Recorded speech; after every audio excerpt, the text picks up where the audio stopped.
이 시간 우리에게 주시는 하나님의 말씀을 통해서 하나님의 마음, 하나님의 뜻을 더 깊이 깨닫게 되는 우리 모두가 되기를 간절히 소망합니다. 먼저 준비된 사진 자료를 함께 하나 보도록 하겠습니다. 네, 사진 속에 무엇이 보입니까? 네, 2대의 자동차가 보입니다.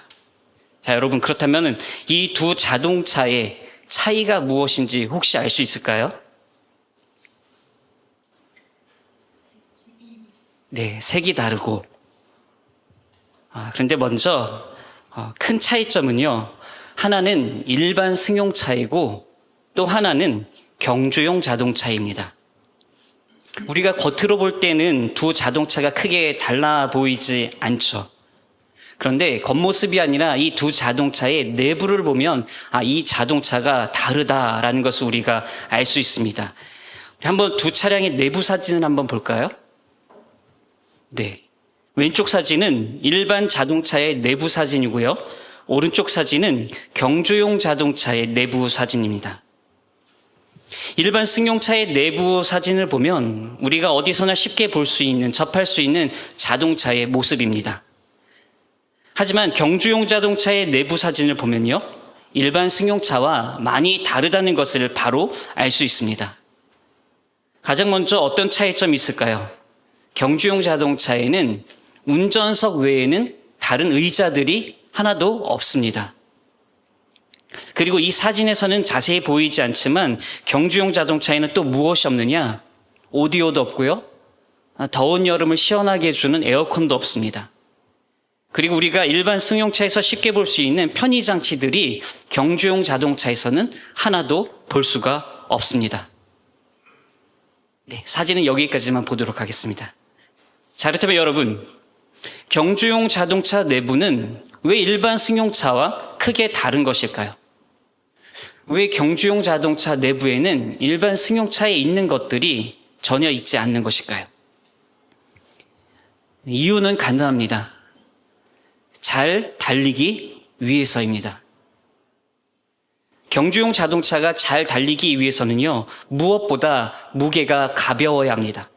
그래서 차체의 무게를 줄이기 위해서 경주에 불필요한 것들, 의자라든지 에어컨이라든지 오디오라든지 이런 편의 사양들, 이것들을 과감하게 모두 다 제거해버린 것이죠. 그리고 오직 달리는 데만 집중할 수 있도록 그렇게 최적화시켜 두었습니다. 자, 그럼 오늘 말씀 권면을 시작하면서 이 이야기를 왜 하느냐? 여러분, 어찌 보면 믿음의 삶을 살아가고 있는 우리가 마치 경주용 자동차와 같아야 하기 때문입니다. 믿음의 삶을 산다는 것은 다르게 말하면 믿음의 경주를 한다는 것인데, 그럼 우리가 믿음의 경주를 잘 하기 위해서 어떻게 해야 하느냐? 우리는 경주용 자동차에서 그 힌트를 얻어야 합니다. 경주용 자동차가 잘 달리기 위해서, 달리는 데에만 집중하기 위해서 불필요한 것들을 과감하게 제거하여 버린 것처럼 우리 역시 우리 삶의 믿음의 경주를 잘 하기 위해서는 믿음에 있어서, 믿음의 삶으로 나아가는 데 있어서 불필요한 것들이 있다면 그것들을 과감하게 제거할 수 있어야 한다라는 것이죠. 오늘 말씀 권면은 바로 이것에 대해서 함께 나눠보고자 하는데요. 그럼 지금부터 주신 오늘 본문 말씀을 통해서 이것에 대해 좀 더 자세히 함께 살펴보며 나눠보도록 하겠습니다. 먼저 오늘 본문 말씀인 히브리서는 성경을 분류할 때 어디에 속하는 말씀이냐? 공동서신 또는 일반 서신이라고 이렇게 불리는 서신으로 분류되는 말씀입니다. 히브리서는 서신, 편지인데요. 편지라면은 보내는 사람이 있고 받는 사람이 있겠죠. 그럼 히브리서는 누가 누구에게 보낸 편지일까요? 발신자와 수신자에 대해 잠깐 살펴보면요. 먼저 발신자에 대해서 이야기하면 히브리서의 발신자, 그러니까 저자는 다른 많은 서신서들과는 다르게 누가 기록했는지 알 수가 없습니다. 바울 서신들은 바울이 쓴 편지들이죠. 그리고 베드로 전후서처럼 이런 편지는 또 사도 베드로가 쓴 편지죠. 그런데 히브리서는 누가 기록했는지 정확하게 알 수가 없습니다. 학자들 중에는 히브리서가 사도 바울이 쓴 편지라고 주장하는 그런 견해도 있고요. 또 어떤 사람은 바나바가 썼다라고 주장하는 이들도 있고요. 그 외 다른 사람들을 말하는 견해들도 있습니다. 그런데 학문적으로 볼 때 히브리서의 저자에 대해서는 우리가 명확하게 이야기할 수 없다는 것이 일반적인 입장입니다. 그래서 3세기의 대표적인 교부였던 오리게네스는 히브리서 저자에 대해 이렇게 말했습니다. 히브리서를 누가 썼는지는 오직 하나님만 아신다. 이것이 정답입니다. 오늘날 우리가 히브리서는 누가 기록했는지 정확하게 알 수가 없습니다. 그렇다면 히브리서라는 이 편지를 받는 수신자들은 누구였을까요? 수신자는 발신자와 다르게 명확하게 우리가 알 수가 있는데요. 이 편지를 받는 사람은 주 1세기를 살았던 유대계 그리스도인들이었습니다. 그런데 좀 더 구체적으로 이야기하면 히브리서 10장의 말씀을 참고해 볼 때 유대계 그리스도인들 중에서도 어떤 자들을 위해서 이 편지가 쓰여졌느냐, 세상의 핍박과 회유 속에서 흔들리고 있는 성도들, 그러니까 예수 그리스도를 믿고 그리스도인이 되었는데 그런데 당시의 사회적인 불이익과 재산 몰수 등의 핍박이 심해지자 그 환경 속에서 다시 유대교로 돌아갈까? 예수 그리스도를 포기하고 다시 유대교의 이전의 삶으로 돌아갈까 고민하고 있던 그 그리스도인들에게 쓰여진 편지가 바로 히브리서 말씀입니다. 자, 그렇다면 이렇게 히브리서 저자가 유대계 그리스도인들에게 쓴 편지가 오늘 본문 말씀이라고 했는데요. 그렇다면 그들에게 구체적으로 이야기하고자 한 것이 과연 무엇이었을까요? 오늘 본문 말씀은 우리가 12장 1절부터 3절까지 짧은 말씀을 함께 읽었습니다. 이 짧은 말씀의 핵심 포인트가 과연 무엇일까요? 우리 본문 1절 말씀을 세번역 성경으로 보면 이렇습니다. 우리 화면을 보면서 세번역 성경으로 한번 함께 읽어보도록 하겠습니다. 시작. 그러므로 이렇게 구름대와 같이 수많은 증인이 우리를 둘러싸고 있으니 우리도 갖가지 무거운 짐과 얽매이는 죄를 벗어버리고 우리 앞에 놓인 다름질을 참으면서 달려갑시다. 자, 이 화면을 계속해서 보시면요. 이 1절 말씀을 통해서 오늘 본문 말씀이었던 1절부터 3절까지의 말씀의 핵심 포인트를 볼 수가 있는데요. 다시 한번 방금 전에 말씀을 보시면요. 네, 여기에 핵심 포인트가 담겨 있습니다. 오늘 본문 말씀에 주된 주제가 담겨 있는데 그것이 무엇이냐? 첫 번째 단어와 마지막의 단어를 한번 읽어볼까요? 시작. 그러므로 달려갑시다. 그러므로 달려갑시다. 네, 이것이 바로 오늘 본문 말씀의 핵심 권면입니다. 심지어 십자가와 수치까지도 참으실 수 있었습니다. 자, 그러므로 달려갑시다. 히브리서 저자는 오늘 본문 말씀을 통해서 예수 그리스도를 믿고 그리스도인이 되었으나 사회적인 불이익과 핍박으로 인해서 다시 유대교로 돌아갈지 고민하는 성도들에게 뭐라고 권면하느냐? 달려갑시다. 그런 상황이지만 그러므로 달려갑시다 라고 그렇게 권면하고 있는 것이죠. 그러므로, 이 그러므로라는 접속사는 무언가를 연결해 주는 것이죠. 그렇다면 무엇을 연결해 주고 있을까요? 히브리서 11장을 보면 믿음의 조상들에 대해서 길게 나열되어 있는데, 믿음의 선조들에 대해서 길게 나열되어 있는데, 믿음으로 달려갔던 그 선조들처럼 그렇게 우리도 달려갑시다 라고 지금 오늘 본문 말씀을 통해서 권면하고 있는 것입니다. 오늘 본문 1절 후반부를 보면 이렇게 기록이 되어 있습니다. 인내로써 우리 앞에 당한 경주를 하며 라고 개역개정에 이렇게 성경에 기록되어 있는데요. 이 부분을 메시지 성경에서는 이렇게 번역하고 있습니다. 달려가십시오. 절대로 멈추지 마십시오.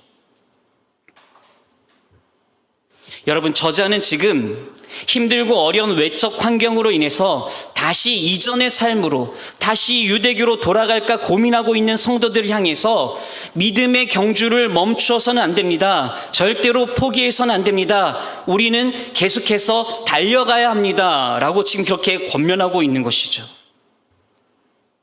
그런데 여러분, 본문에서 저자는 당시의 성도들에게 권면할 때 단순히 포기하지 마십시오, 계속 달려야 합니다 라고만 말한 것이 아니라 우리가 믿음의 경주를 끝까지 감당하기 위해서 어떻게 해야 하는지, 우리가 믿음의 경주를 위해서 어떻게 해 나가야 하는지 그 구체적인 방법까지 오늘 본문 말씀 안에서 설명하고 가르쳐주고 있는데요.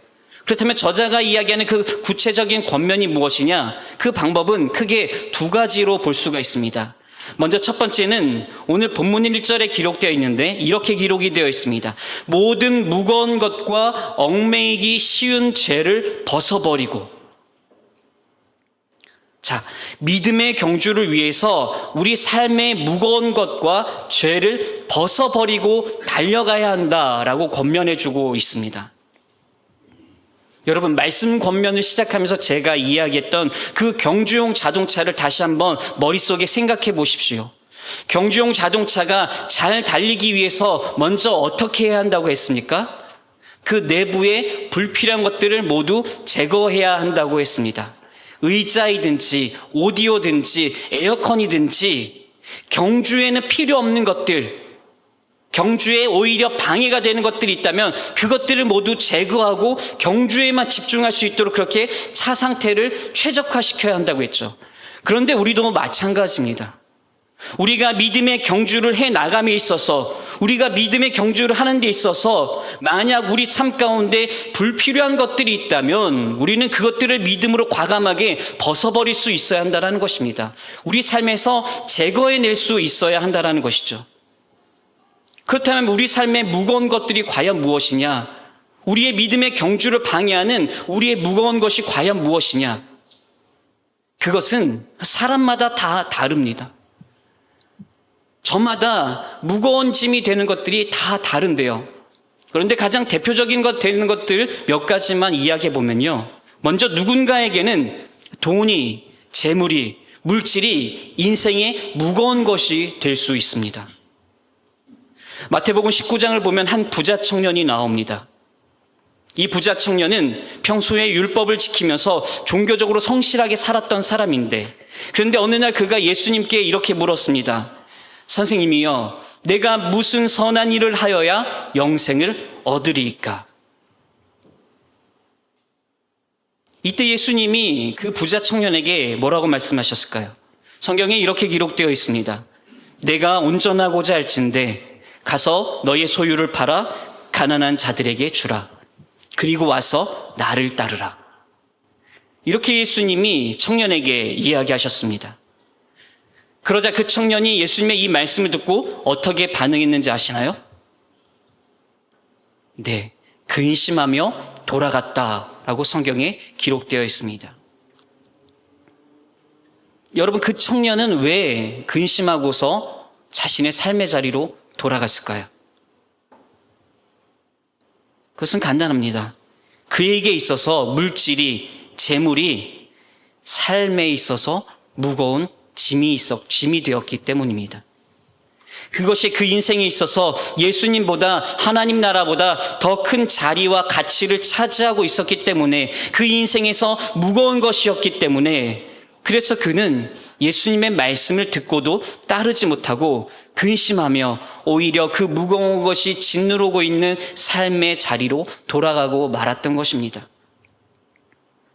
여러분, 물질이, 재물이 우리의 믿음의 경주를 방해하는 무거운 것이 될 수 있습니다. 만약 우리가 믿음의 삶을 살아가는 데 있어서, 믿음의 경주를 함에 있어서 물질과 재물의 염려로 인해서 힘있게 앞으로 나아가지 못한다면요, 그것이 우리에게 걸림돌이 된다면요, 그러면 우리는 그것을 과감하게 내려놓는 결단을 할 수 있어야 합니다. 과감하게 벗어버릴 수 있어야 합니다. 제가 이전에 사역했던 교회에서 함께 일한 부교역자 중에 목사님 한 분과 전도사님 한 분이 주식에 심취해 있었습니다. 그래서 교회에 출근하면 두 사람은 가장 먼저 무엇을 하느냐? 서로 스마트폰을 보면서 이거 샀느냐? 이거 팔았느냐? 올랐다? 아이고 떨어졌다? 네, 이런 주된 이야기들을 그렇게 서로 나누더라고요. 또 점심시간에도 두 사람은 같이 스마트폰을 보면서 주식에 대해서 이야기를 하고, 심지어 일을 해야 되는데도 불구하고 한 손으로 옆으로 이렇게 스마트폰을 내려놓으면서 그것을 보면서 계속해서 그것에만 집중하는 모습을 바라보았습니다. 그 모습을 옆에서 바라보면서 선임 목사로서 뭐라고 크게 이야기하지는 않았지만 아쉬운 마음이 들었습니다. 안타까웠습니다.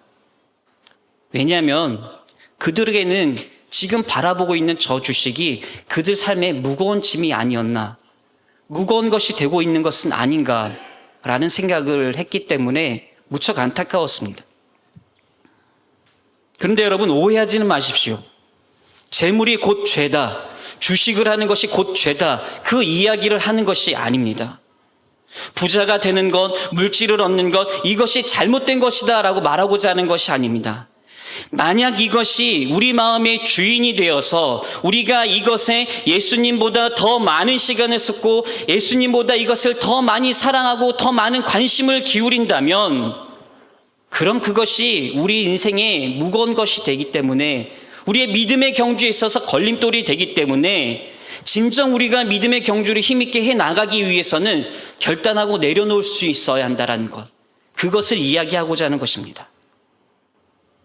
이렇게 누군가에게는 물질이, 재물이 믿음의 경주를 방해하는 무거운 것이 될 수 있다라는 사실, 그것을 우리는 알고 있어야 합니다.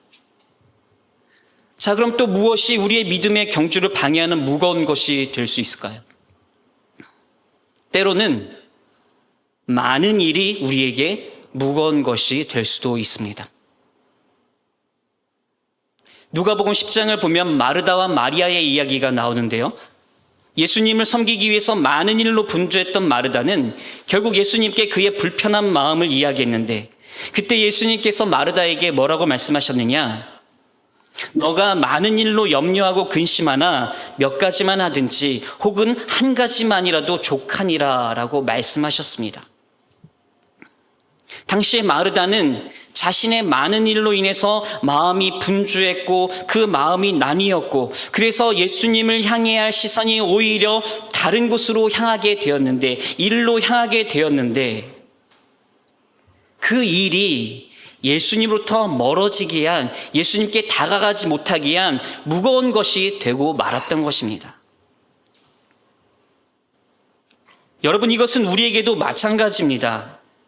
우리의 많은 일, 이 일 자체가 우리의 믿음의 경주를 방해하는 또 다른 무거운 것이 될 수 있다는 사실을 여러분 잊지 말고 기억하시기 바랍니다. 만약 우리가 교회에서 많은 일을 하는데, 많은 봉사를 하는데 그것이 예수님과 나의 관계에 있어서 친밀함을 방해하고 있다? 일로 인해서 내 마음이 어려워지고 나도 모르게 내 안에 불평과 원망의 마음이 생긴다? 그렇다면은 봉사라는 그 일이, 섬김이라는 그 일이 오히려 우리에게 무거운 것이 되고 있다는 것을 우리는 깨달아야 합니다. 그래서 과감하게 그 섬김조차도 내려놓을 수 있어야 하는 것이죠. 여러분, 많은 일이 나의 마음을 어렵게 하지는 않은지, 믿음의 삶을 방해하고 있지는 않은지 자신을 잘 살필 수 있어야 합니다. 여러분, 우리 길목교회가 추구하는 핵심 가치 중에 하나가 바로 이것이죠. 우리 교회는요, 여러분들이 많은 일들을 해나가는 것을 원하는 것이 아닙니다. 우리 교회는 기쁨으로, 그리고 자원하는 마음으로 봉사하고 사역하는 것을 원칙으로 합니다. 우리 교회가 아직 작기 때문에 내가 일을 많이 해야 돼. 일꾼이 많이 없으니까 내가 이 일도 하고 저 일도 하고 저 일도 해야 돼. 아니요, 결코 그렇지 않습니다. 많은 일, 많은 사역을 감당하는 것이 우리에게 중요하지 않습니다. 어떤 일을 하더라도 그것이 우리에게 무거운 것이 되지 않는 것, 그래서 자원하는 마음으로, 기쁨으로 그것을 감당하는 것, 그것이 바로 우리 길목교회가 추구하는 핵심 가치입니다. 여러분, 신앙생활을 하다 보면 주위에서 일 때문에 예배에 나오지 못하는 사람, 일 때문에 피곤해서 예배의 자리를 지키지 못하는 사람을 종종 볼 수가 있습니다. 그렇다면 그 사람들에게는 어쩌면 저들이 하고 있는 그 많은 일들이 믿음의 경주에 방해가 되는 걸림돌이 될 수도 있다는 것을 우리가 깨달아야 합니다. 그래서 우리가 온전한 믿음의 경주를 하기 위해서는 때로는 우리의 그 많은 일도 과감하게 내려놓을 수도 있는 그런 믿음의 결단이 필요하다라는 것이죠. 자, 그 밖에도 또 누군가에게는 염려가 삶의 무거운 것이 될 수 있습니다. 사람의 인전과 명예가 무거운 것이 될 수도 있습니다. 또 누군가에게는 현재 내가 누리고 있는 편안하고 만족스러운 삶, 그것이 또 내 믿음의 경주를 방해하는 무거운 것이 될 수도 있습니다. 그래서 중요한 것은 우리가 온전한 믿음의 경주를 하기 위해서는 우리에게 있어서 저마다의 그 무거운 것들, 주님 앞에 힘있게 나아가겠는데 방해가 되는 그 걸림돌들을 과감하게 결단하고 벗어버리고 내려놓을 수 있어야 한다는 것이죠. 경주용 자동차가 실내에 불필요한 것들을 모두 제거하고 오직 달리는 데에만 집중하도록 최적화한 것처럼 그렇게 우리의 믿음의 삶도 하나님 앞으로 나아가는 데 있어서 하나님 나라를 향해 달려가는 데 있어서 걸림돌이 되는 것들이 있다면 과감하게 결단하고 내려놓을 수 있어야 한다라는 것입니다. 히브리서 저자가 오늘 우리에게 권면합니다. 모든 무거운 것과 얽매이기 쉬운 죄를 벗어버리라. 사랑하는 성도 여러분, 지금 여러분에게는 과연 무거운 짐이 무엇입니까? 여러분의 삶을 가만히 돌아보십시오. 여러분들이 믿음의 경주를 함에 있어서 믿음으로 하나님의 나라를 향해 달려가는 데 있어서 걸림돌이 되고 있는 것이 혹시 무엇이 있습니까? 무거운 것이 과연 무엇입니까?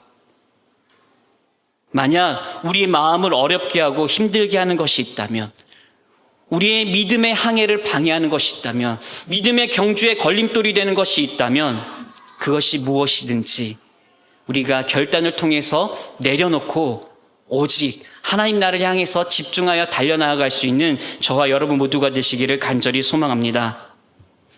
자, 그럼 히브리서 저자가 믿음의 경주를 하는 우리에게 우리가 끝까지 믿음의 경주를 잘 감당할 수 있도록 이야기하는 두 번째 권면이 무엇이냐? 이번에는 2절 말씀을 다 같이 함께 읽어보도록 하겠습니다. 함께 보겠습니다. 시작. 믿음의 주요 또 온전하게 하시는 이인 예수를 바라보자. 그는 그 앞에 있는 기쁨을 위하여 십자가를 참으사 부끄러움을 개의치 아니하시더니 하나님 보좌 우편에 앉으셨느니라. 아멘. 여러분, 이 말씀에서 우리가 주목해야 할 키워드가 무엇일까요? 예수를 바라보자입니다. 예수를 바라보라. 여러분, 히브리서 저자가 주는 이 두 번째 권면은요, 사실 우리가 믿음의 경주를 함에 있어서 그 어떤 권면보다도 가장 중요한 권면, 가장 앞서는 권면입니다. 조금 전에 이야기한 것처럼 우리가 믿음의 경주를 할 때 불필요한 것들을 벗어버리고 제거하는 것, 그것도 중요하지만요, 그런데 실제로 그보다 더 근본적으로 중요한 것은 우리의 시선이 예수님께 고정되어서 예수님만을 바라보면서 예수님을 향해서 나아가는 것입니다. 왜냐하면 우리의 목적이 되시는 예수님, 우리의 목표가 되시는 예수님, 그 예수님을 우리가 온전히 바라봐야 우리가 어떤 환경과 어떤 형편 속에서도 믿음의 경주를 포기하지 않고 멈추지 않고 끝까지 달려갈 수 있기 때문에 그렇습니다. 히브리서 저자는 당시 세상의 핍박과 회유로 다시 유대교로 돌아갈지 고민하는 유대계 그리스도인들에게 믿음의 경주를 포기하지 않고 끝까지 감당할 수 있도록 하기 위해서 이렇게 권면합니다. 예수를 바라보라. 예수를 깊이 생각하라. 믿음의 창시자요 완성자이신 예수 그리스도를 바라볼 때 그때 우리는 낙심하여 지치는 일 없이 끝까지 우리에게 주어진 믿음의 경주를 이루어낼 수 있다라고 그렇게 저자가 성도들에게 권면하고 있는 것이죠. 그런데 여러분, 이 권면이 오늘 우리에게도 동일하게 주어지고 있는 권면입니다. 지금 현재 우리가, 여러분이 어떤 환경과 상황에 주어졌는지 알 수 없지만 우리가 이 믿음의 경주를 끝까지 해나가기 위해서는 우리가 한 가지 방법밖에 없습니다. 우리의 목표 되시는 예수님, 우리의 최종 종착지가 되시는 그 예수님만을 우리가 온전히 바라보며 나아가야 한다는 것이죠.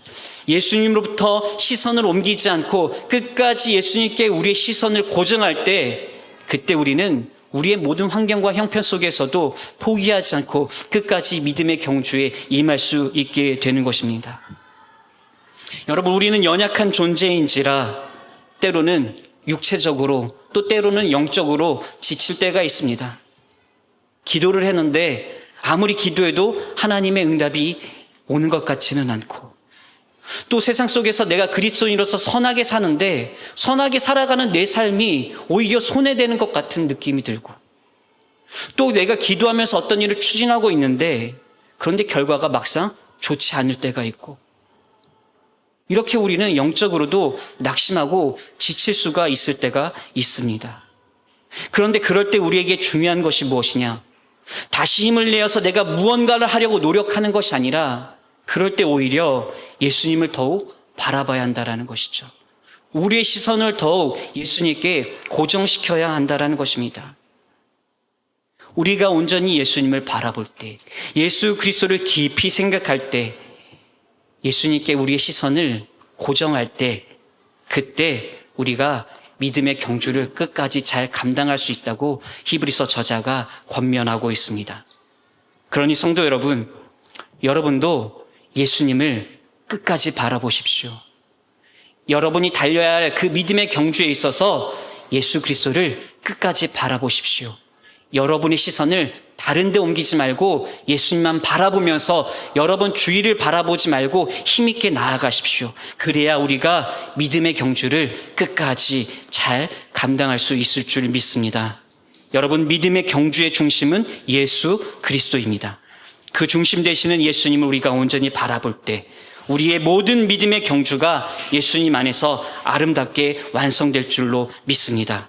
그러니 항상 예수님을 깊이 생각하고 또 예수님만 온전히 바라보면서 여러분 각자에게 주어진 믿음의 경주를 끝까지 힘있게 포기하지 않고 나아가는 믿음의 백성 되시기를 주님의 이름으로 축원합니다. 이제 말씀 권면을 마무리하겠습니다. 히브리서 저자는요, 세상의 핍박과 회유 속에서 흔들리고 있는 당시의 성도들에게 이렇게 권면하고 있습니다. 그러므로 달려갑시다. 그러므로 다시 우리 함께 달려갑시다. 그런데 우리가 어떻게 달려가야 하느냐? 모든 무거운 것들을 벗어버리고 달려갑시다. 그리고 예수님만 바라보면서 끝까지 달려갑시다. 라고 이렇게 권면하고 있습니다. 사랑하는 성도 여러분, 지금도 열심히 믿음의 경주를 하고 있는 여러분, 히브리서 저자가 하고 있는 이 권면이 저와 여러분에게 주고 있는 믿음의 권면인 줄로 믿으시기를 바랍니다. 믿음의 이 경주들을 온전히 우리가 잘 감당하기 위해서는요, 우리의 믿음의 경주에 방해가 되는 무거운 것들을 내려놓을 수 있어야 합니다. 그리고 그보다 더 중요한 것은 예수님만 바라보며 나아가는 것이죠. 여러분의 삶의 현장에서, 여러분의 삶의 자리에서 이와 같이 믿음의 경주를 해나가는 주님의 백성이 되기를 간절히 소망합니다. 예수님만 바라보십시오. 예수님만 깊이 생각하십시오. 우리를 위해서 십자가까지 참고 견디신 그 예수 그리스도를 믿음으로 바라보며 나아가십시오. 그래서 여러분 모두 하나님 나라가 임하는 그날까지 우리에게 주어진 그 믿음의 경주를 포기하지 않고 인내로 끝까지 잘 감당하는 믿음의 백성 되시기를 주님의 이름으로 간절히 축원합니다.